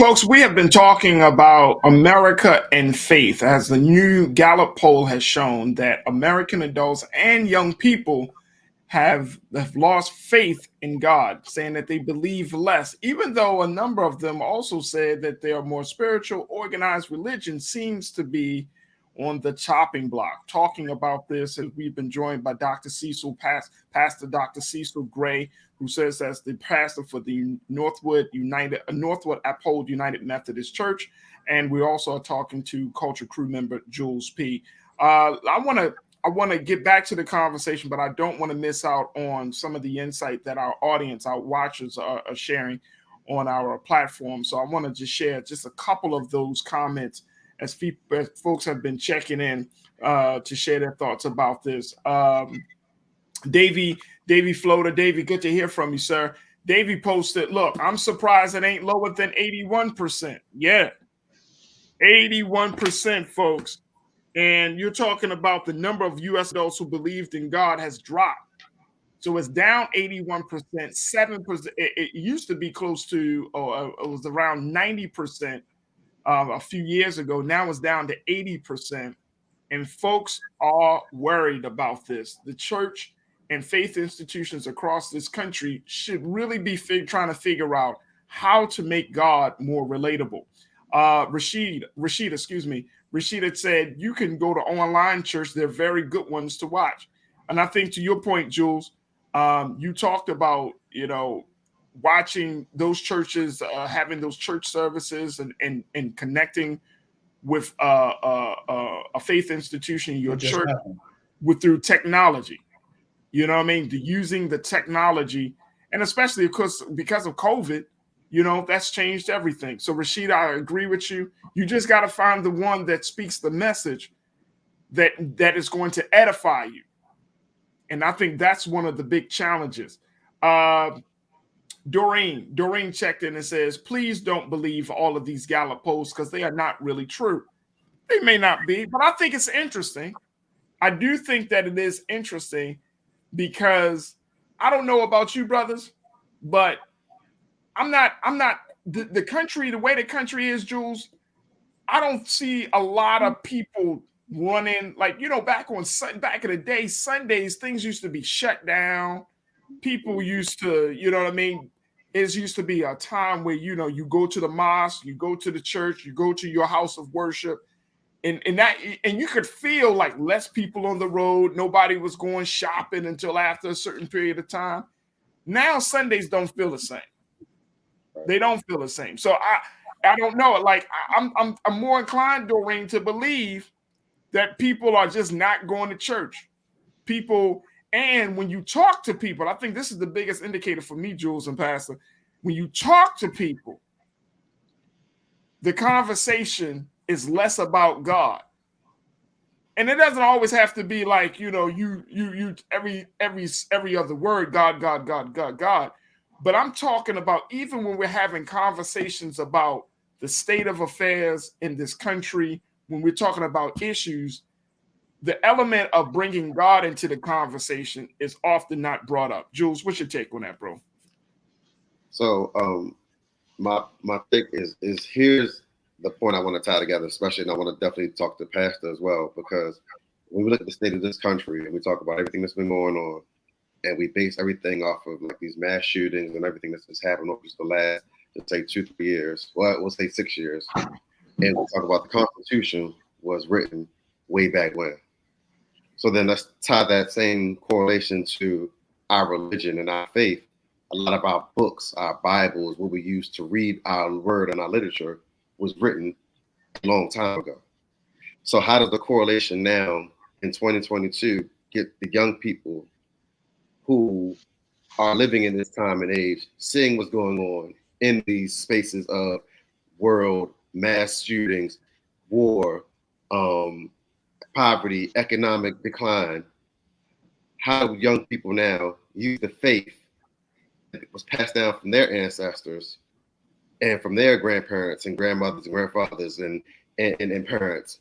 How do they use that faith now to tie to the correlation of 2022, where they feel like, hey, I still have my belief in God, I still follow his ways, and I still use his teachings to live my life on a daily basis when that's not what I'm being shown on a consistent basis in America today. Yeah. Good point. Pastor, how do you, and I got a couple of questions around this. First and foremost, you know, when people often say, well, I don't go to church, or, you know, and again, this is no shade. I'm just trying to understand. Yes, sir. When Yes, sir. people get to a place where they're like, no, I just, you know, I'm spiritual. Right. Does that absolve them from taking the hard necessary steps? You know, does that absolve? Yeah. Does that take some level of accountability out of the conversation? So if a person treats you wrong, you be like, well, you know, I'm spiritual. I didn't say I would, you know, I don't have to. I don't have to adhere to certain tenets of a faith. Does that put us in that space when we say that? I think I'm gonna be very direct because I appreciate the question, because it's a complex time right now. It's complex. Things are shifting. Let me. I'm gonna try to give an illustration and come back. Almost every young person, Africans, Europeans, Asians, you name it, you name the community. Almost every young person keeps up with musicians, right? Certain musicians, certain movie stars, right? Certain athletes, right? When Kanye goes to lunch, all the young people across the planet know where he went to lunch, right? So, and when Kanye gets a divorce, the young people and the rest of us, we know that, right? When so-and-so gets a divorce, when so-and-so has a baby, when so-and-so is cheating on so-and-so, and so-and-so is sleeping with so-and-so, all of that confusion, right? And all of that complexity is played out in real time. You know, 5 minutes ago, it just happened. That makes it very hard. Watch this. I'm a young person. I aspire to a decent life, a good life.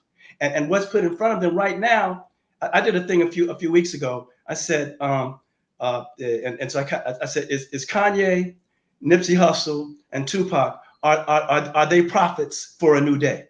Is it now the case that entertainers, right, are taking the place of Malcolm, Mr. Malcolm, Dr. King, you know? And, you know, because when you look at the religio spiritual leadership, right, generally, I think, and this is generalization. This means we're talking about things in large terms. So we know there's some variation.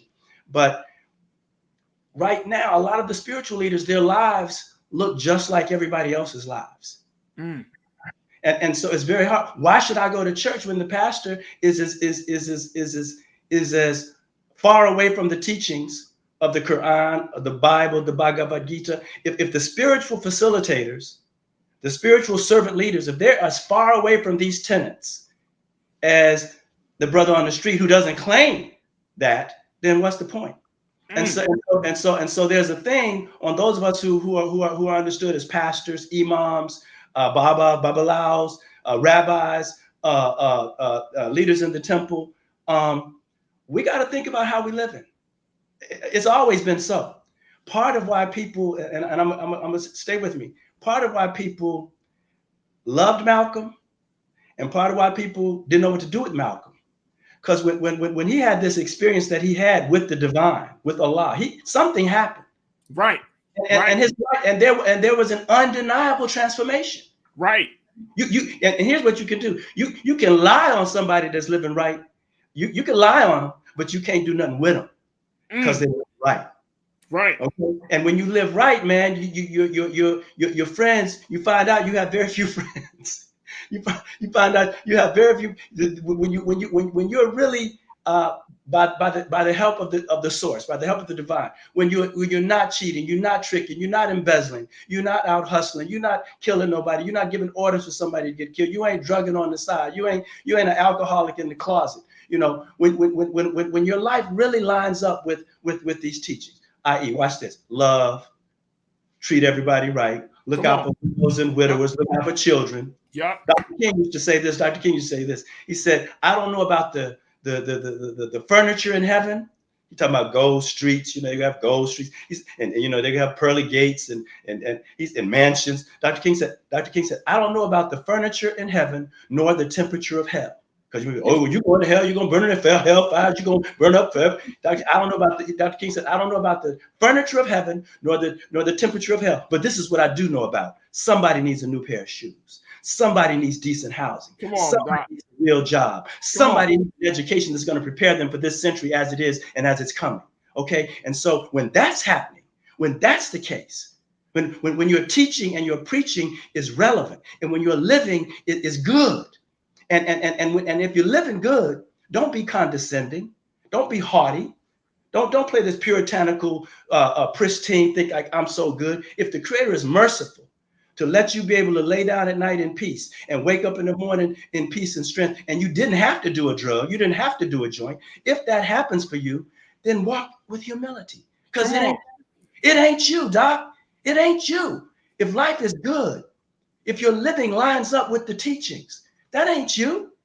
That's grace. That's mercy. That's blessings. That comes from the source. A brother said this the other day. PhD, a double PhD, brother. Somebody said, so explain to us how, when you get in an accident and your body gets well, give us the scientific. He said, what y'all want me to say? Stay with this is a double PhD who's also a spiritual man. Watch this. He said, y'all want me to say that, well, the cellular structure and the DNA and the molecules did this, and the blood pressure did that. He said, I could tell you that. He said, but here's the thing. He said, when you get hurt and your body starts healing, he says it's because God says so. Come on. He said, when you he said, what people say, why does water cure thirst? And people say, well, it's H2O molecules, hydrogen, carbon. He said, no. He said, water cures thirst because Allah says so. That's why God says so. So if your life is good, if you got some peace, if you got enough money, if you living okay, that's the grace. That's God. That's the grace. But coming to the young people, I think they got to be careful, and we got to see we got to work with that. And I got a little answer for that. I'm spiritual, and so that can be an escape hatch from having to try to live right. Right. Because if you just go with I'm spiritual and you don't want to have anything to do with a teacher or a community, right? That gives you a whole lot of freedom, a whole lot of flexibility, but it also gives you no accountability, right? And if I'm going to raise a baby, I got a daughter. See, I got a daughter, right? And so my thing was, it was very clear to me. I got to do all the stuff that I've ever taught in the classroom, all the stuff I've ever preached in the pulpit. Right now, it's showtime. Right. If I don't want you to smoke, drug, and drink, I can't smoke, drug, and drink. If I don't want you, excuse my language, man. If I don't want you to be, I'm gonna fix it. If I don't want you to be a ho, I can't be a ho. Okay. I mean, and so you got it. But here's the thing: when you do that, you get respect. You get respect. And watch, here's the rest of it. Love, Doc. Love. The way I work with young people, my thing with young people, I love you. I love them, Doc. And people are like, well, you need to you need to tell them about the hellfire sometime. You need to tell them they're going to hell on a speedboat. Look at this world, yo. They see a speedboat all day, every day. Right. Something you need to tell them that you are divine. Divinity is in you.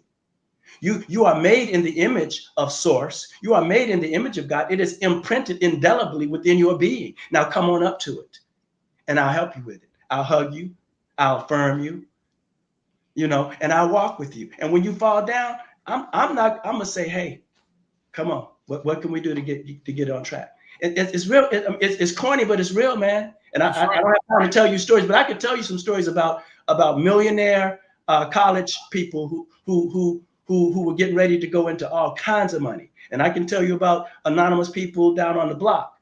But I won't, unless you push me for an illustration. No, that's all good. That's all good. But when you love people, Doc, they get better, they get stronger, and your next thing you know, they say, I think I'm gonna go read that Quran. I think I'm gonna go look at that Bible. I think I'm gonna come see what's going on with what y'all doing. But you got to live it, and you got to love. A pastor, it goes back to what I think all of us have heard when parents used to tell us. Remember, Jules, when parents say, "Do as I say, not as I do." No, they got it wrong, man. They got it. And now that I, as an adult, as a parent, I'm like, man, that's wrong as hell. You can't say that to no one. You can't say that to no young person. You know what I'm saying? Because the authenticity comes in you doing what you say that you believe in. That's the consistency. That's the oneness that we are all seeking, right? The hypocrisy comes when you espouse certain ideals or you espouse certain values, but you don't live up to them. You telling your daughter as a mother, you're like, no, girl, don't you keep yourself pressed and primmed, and you keep yourself, you know, don't just give yourself away to any old man that come or little boy. And then as the mother, you out on. You telling the son that consistency, man. That consistency. Don't be in the street. Yeah, that's right. Don't smack on women. That's right. But then he sees you and your relationship with his mom or his girlfriend or whoever, and you talking about, man, you walk in and you hear your pop talking about, man, these bees up in Yeah. And children take, and you know, we all know children take that all in. They may not say it, but they're watching all the time. All the time. Man, let me go to some more of the to some more of these comments right now, because people are checking in, and they're really, I think a lot of people are excited about this idea. Janae, let's go to Janae. Janae checked in and said, not surprised by the young adults. They are so easy to sway or go with the trend, and God is also passed down, and that part is happening less. We are not teaching, and Janae, I appreciate you, sis. Thank you so much. And I think to the point of her that she got, we have as parents, and this is the hard part. As parents, you have to instill a love for God to your children. But if you can't instill something that you don't have yourself, if you have no spiritual foundation, come on, Doc. And this is why I tell people all the time, Jules and Pastor, I always say, like, okay, you could be whatever, but you got to have a spiritual foundation from somewhere. Yes, sir. Yes, sir. Yes, sir. You know what I'm saying? Yes, sir. You can't just go out and just be like, well, my spiritual foundation is the stars. Because you're going to find out when difficulty hits. When difficulty hits, that's when you find out what you got. You could be spiritual all day long, but when your mother makes transition, your grandmother makes transition, your daddy, your granddaddy, your uncle, when somebody makes transition, when somebody completes this journey, right? When somebody's in a bad car accident, somebody gets sick, whatever. At that point, you get ready to find out what you got. That's what it is.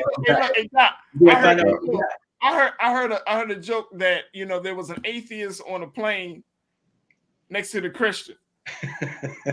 The plane was going through some turbulence. The Christian praying. The atheist is saying, "Oh God." Yeah, everybody started calling it that. Right.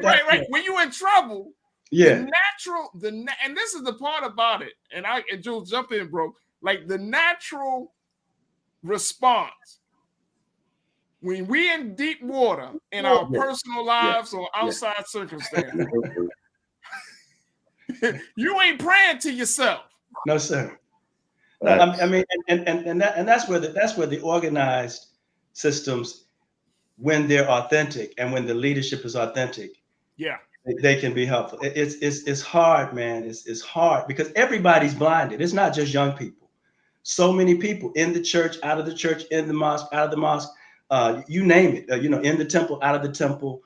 So many people are chasing shiny objects. So many people are chasing, it used to be you want to have a car. You want to have a car that's dependable.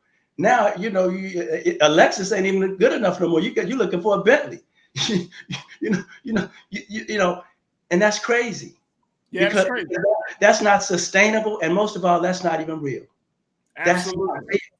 That's not real, man. And so when the pastors and the spiritual facilitators and leaders, when the holy men and holy women, so-called supposedly, when their lives look just like the lives of people who didn't make those claims, so the question comes down. Let's get real. Are you a pastor? Are you an imam? Are you a rabbi? Are you an entertainer? And if you're an entertainer, that's okay. But just go ahead and go to Hollywood. Go somewhere and do that. But don't play God as your hustle. Don't play Allah as how you pull women and get on TV and get on magazine covers. Come on, yo. And brother Farajii, you've been knowing me a long time. And people have approached me before I ever came to know you. And since then, if I wanted to play it a certain way, I could. But I'm serious about the walk, man. I'm serious about the journey. I'm serious about the journey. And then people don't like you because you're serious about the journey. Hey, look. My pastor, my minister taught me. He taught me something that I will never forget. I was talking to him and just sharing some personal trials. And he said, brother, do you think that ministers and pastors and those who teach the word, do you think that we live a carefree life? I said, no, sir. He said, do you know that it is actually those of us who stand before the people that are the most tried? I said, man. Mm-hmm. And see, that changed my whole dynamic of what it meant to be a minister, to do the great work of ministering. That some of us, and you this is what I think you're pointing out, and I think it's important, that some of us tend to look as if being the pastor, the minister, has this special protection, right? But when we look at those great figures in the Bible or the Holy Quran, the servants of God gone through the most fire.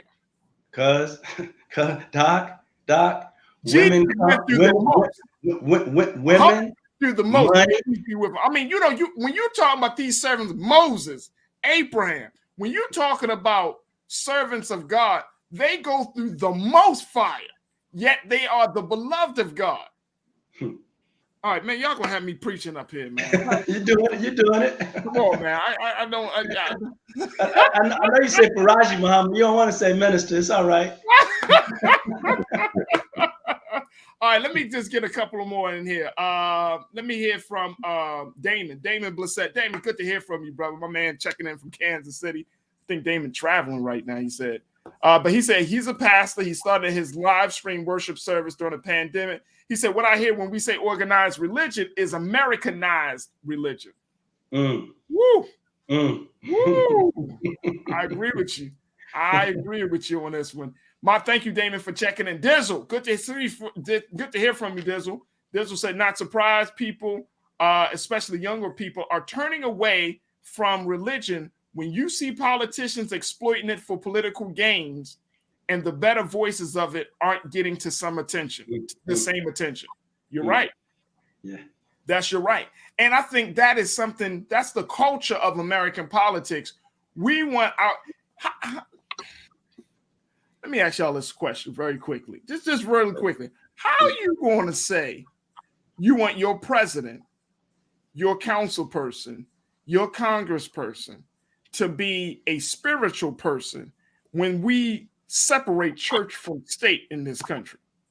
How does that make sense? You want them to go to church.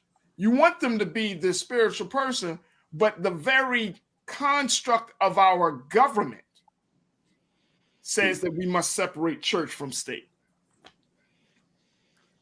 So, and Jules, and then once the spiritual person gets into the government, then what? Look at how they are ostracized. And I'm talking about particularly when you see black people, like you Pastor, I'm sure you've had this experience. You know, somebody say, Pastor, can you open us up in prayer, to the government meeting, right? You open them up in prayer. Thank you, Pastor. Now you can leave.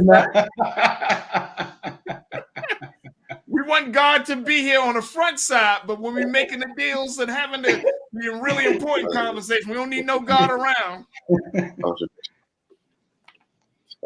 One thing, brother, I appreciate Reverend Barber and the work that they're doing. Years ago, a lot of young people might not know this, but years ago, some people use the term the moral majority. And so it's a beautiful thing to hear about a moral revival, because that moral majority, that was kind of like what was said a minute ago. They were really talking about a white American power agenda and putting it under the framework of we love Jesus, right? And that was Jerry Falwell and all those folks. But what I love about Reverend Barber and what he and the young people are doing, a moral revival, because again, you got to do right. You got to do right. If you want a healthy world, you got to be healthy. If you want a sane country, you got to do sanity, right? And so you can't get away from the work of the 1960s, of the 1860s. People got to have food. People got to have decent money. People got to have a house. People got to have transportation. And when you speak to those things, watch this. When I'm okay, I don't have to do crime. When I'm okay, when I got a job that pays enough to have a life, enough to take a spouse, to have a spouse if that's what we want to do, enough to have children. If my work generates that kind of money, and it should, every kind of work should generate that kind of money, right? Now I don't need to do crime. Now I ain't stressing. I ain't scheming. I don't have to trick no women. I don't have to trick no men. I got enough money to be at peace, to take care of the things that need to be taken care of. Now I can go out. I'm healthy. Now I can go try to find somebody else that's healthy, and we can see, can we be healthy together? So there's a master plan to create. Y'all, I don't know if y'all remember this, brother. I'll stop real quick. Leon Thomas talked about in Pharaoh's Sons. They said the Creator has a master plan. Yes, sir. Peace and happiness for every man and woman, we should say, right? But see, the challenge is some others have a master plan, and it is diametrically opposed to the Creator's master plan. Okay, some others got a master plan, and that is to keep you struggling, to keep you not having right health care, to keep you working too many hours so you get sick, to keep you having a crazy diet. On the way to school, you eating potato chips and a soda. When you get to school, you can't be still. You can't be still. Now you in trouble.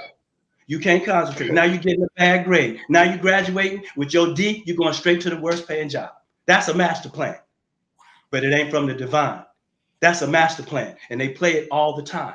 And some of the work that I do is we break that all the way down, and we try to show young people and older people, here go the trick, and here goes the response. Here go how we overcome the trick. Absolutely. Absolutely. Pastor, we don't have, we're at that place, but, I truly appreciate you for being a part of this conversation. Jules is just taking it all in. So I get that.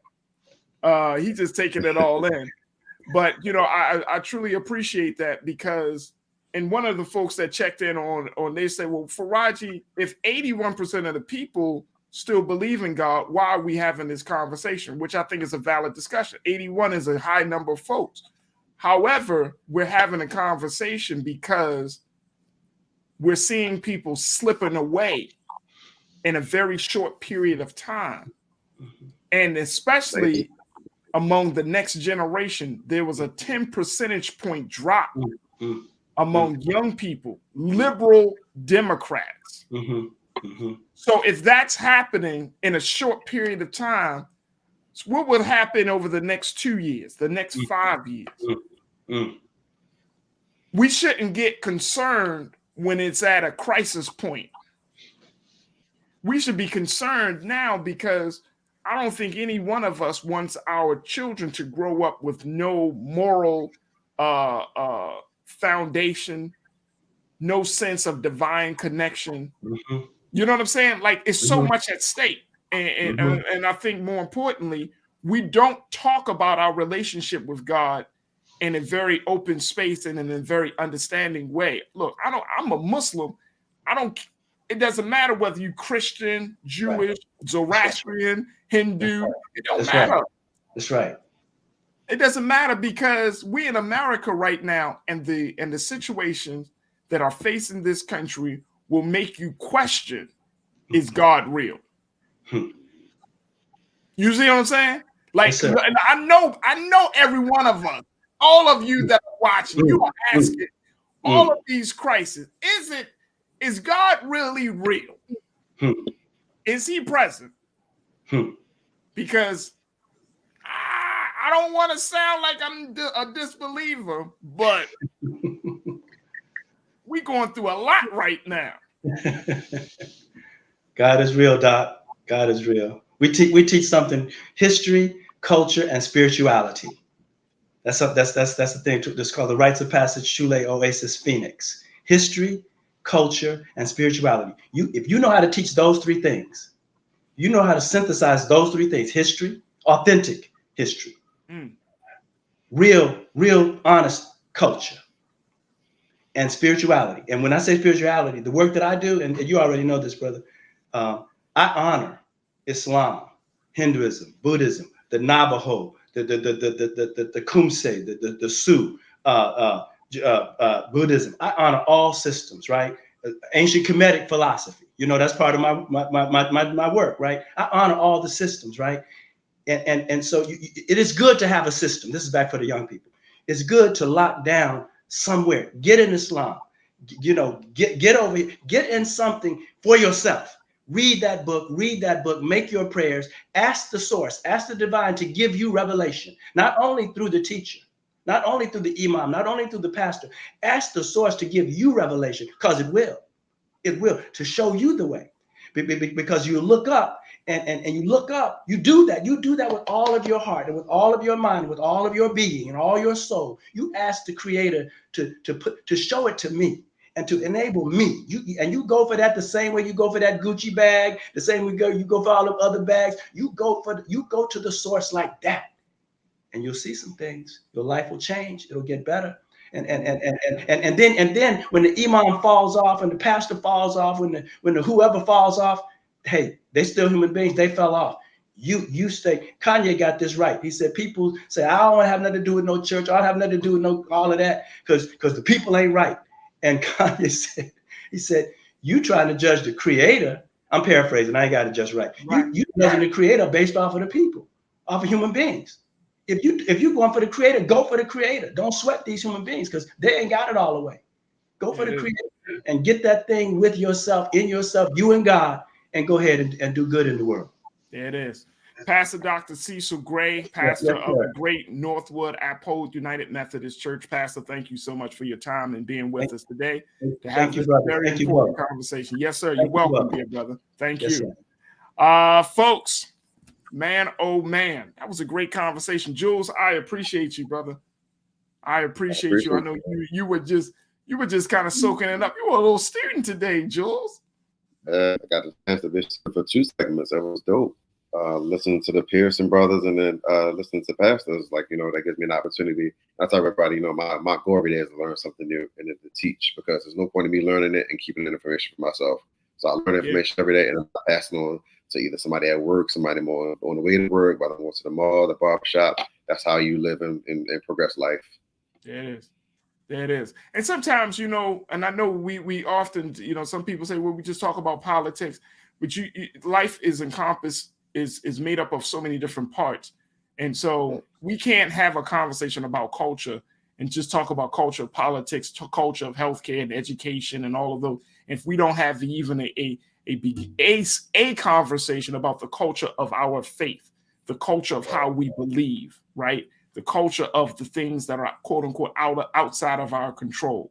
And so, you know, even if the conversation doesn't hit the mark for some of you, that's okay. But we need to have a conversation when it comes to the intangibles, the things that we believe, the value system, everything, because that's how we're going to grow. That's how we're going to grow. Jules P., Mr. Jules P., thank you so much, brother, for being so good for the culture today. I appreciate you, bro. Absolutely. Absolutely. All right, folks, that's going to do it for me. I thank each and every one of you for being a part of the Cultural Conversations. Big shout out to the Culture Crew, my online crew. Man, always bringing some great insights. So many of you have been checked in. And today, I hope you really gained something from these conversations. And this is why we ask you for your continued support here at Black Star Network. Make sure you go to our website, blackstarnetwork.com. Support us. Give whatever you can. Share whatever you like to share. But most importantly, continue to show your support for Black-owned media that is truly about you, that's unadulterated, unfiltered, and of course, unapologetically Black. So you can find us at blackstarnetwork.com. All right, folks, stay tuned. Up next is Brother Roland Martin at the 6 p.m. Eastern Standard Time moment. But as always, never be afraid to challenge what's wrong, stand for what's right while being yourself in the process. God willing, we'll talk tomorrow for another exciting edition and another set of conversations right here on The Culture, found exclusively here on the Black Star Network. Talk to you soon, family. Peace.